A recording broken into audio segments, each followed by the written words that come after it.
আগে সকলকে ধন্যবাদ জানাই।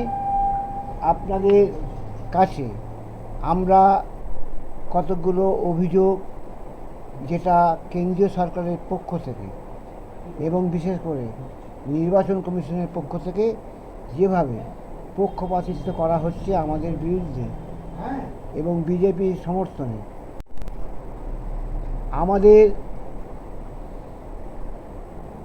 আমরা যারা ক্যান্ডিডেট করছে আমরা তা জানি না।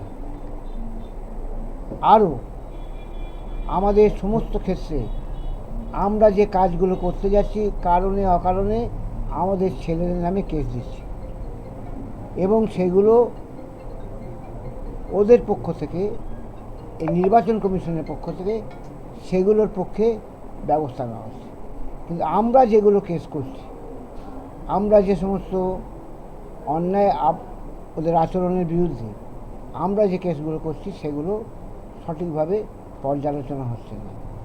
তাই আমরা বলছি যে কেন্দ্রীয় যে সংস্থা সিবিআই, ইডি, আইসি, এনআইএ, এরা নানা রকমভাবে আমাদেরকে অবস্ট্রাকশন করছে।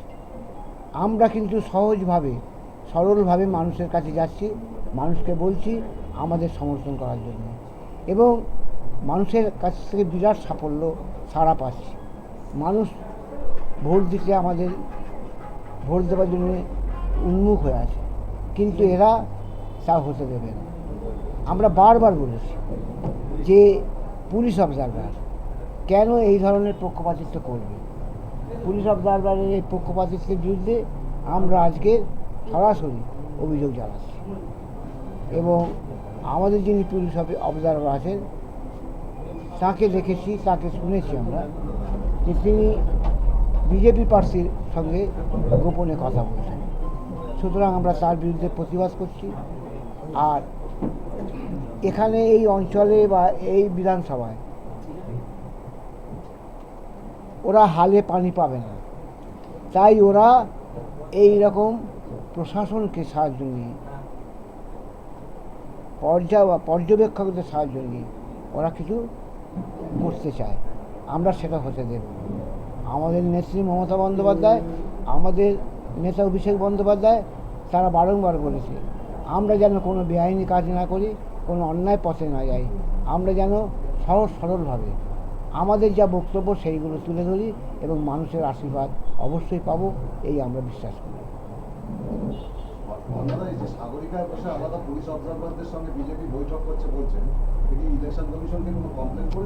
আমরা করব কমপ্লেন। আমাদের কাছে যখন খবর এলো আমরা তারপরে আজকেই সাংবাদিক সম্মেলন করে আমরা জানিয়ে দিচ্ছি আমরা এই কমপ্লেনটা কাজ করছি। পুলিশ কি বিজেপি মদত দিচ্ছে? পুলিশ নয়, পুলিশ কি করছে জানি না, কিন্তু অবজারভার এবং তার অধীনস্থ যারা পুলিশ অফিসার আছেন তারা অবশ্যই আমাদেরকে জব্দে ফেলার জন্য কাজ করছে। আমাদের কোনোভাবে আটকানো যাবে না।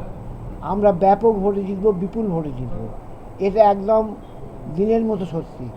আপনারা দেখে নেবেন, যদি কোনো অন্যায় আচরণ না করে, যদি কোনো রকম অন্যায় কাজ না করে, আমাদের জয় কেউ আটকাতে পারবে না। বলছি এটা আপনারা কি করে জানেন? আপনাদের কাছে কোনো ভিডিও ফুটেজ আছে নাকি? আমরা ভিডিও ফুটেজ দরকার হলে আমরা দেব।